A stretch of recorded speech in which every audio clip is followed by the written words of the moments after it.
شیخ Iqbal IDA کا امیدوار، جبکہ PDA کا صوفی اشرف پیپل پارٹی کا امیدوار، جو حلیف ہے ساجد نقوی کا، سیاسی حلیف ہے، اس کی حمایت کیوں نہیں کرتا اور IGI کے شیخ اقبال کی حمایت کیوں کرتا ہے؟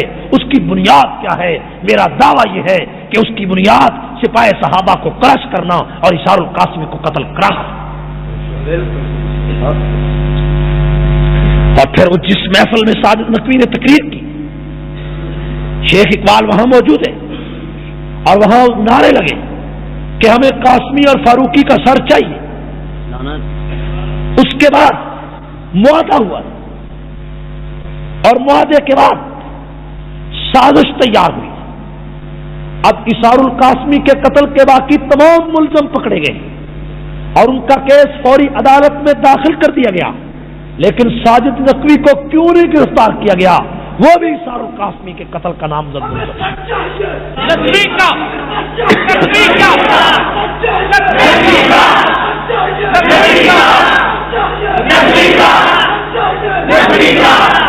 میں حکومت پنجاب سے کہنا چاہتا ہوں کہ اگر ذوالفقار علی بھٹو ایک مقدمہ قتل میں پھانسی چڑھ سکتا ہے تو ساجد نقوی ایک مقدمہ قتل میں تفتیش میں شامل کیوں نہیں ہو سکتا؟ تمہیں ساجد نقوی اشار القاسمی کے قتل کی تفتیش میں شامل کرنا پڑے گا اور اس کے لیے سپاہ صحابہ تم پر دباؤ ڈالیں گے۔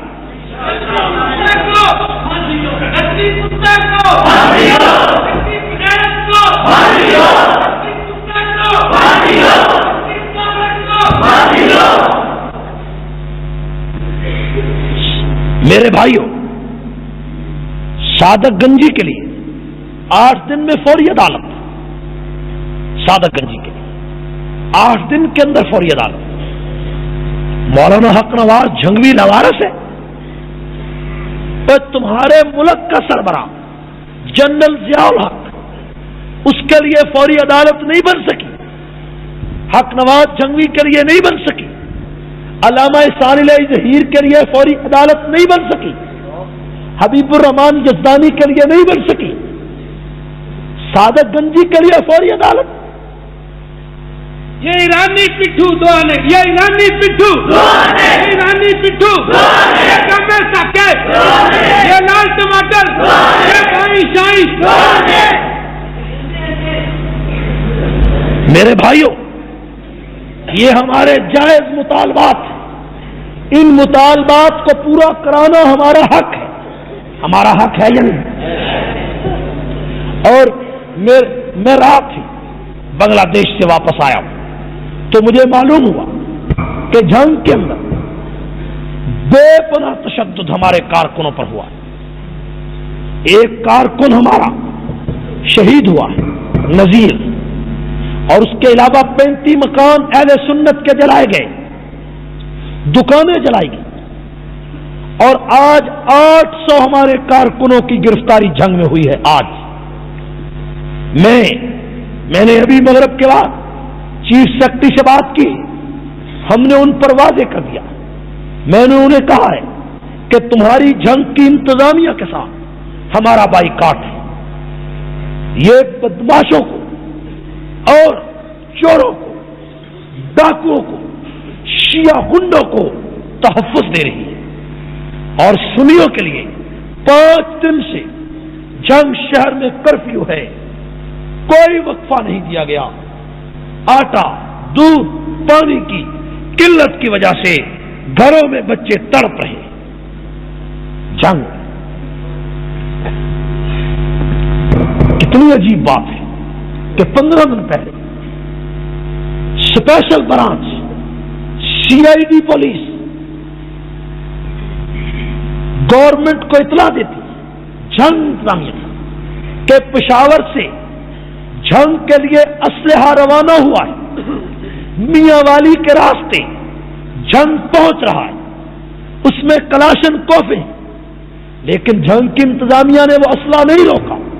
4 دن کے بعد وہ اسلحہ چلا تو ہمارے سینکڑوں کارکن زخمی ہوئے اور پورے شہر میں قیامت برپا کر دی، اور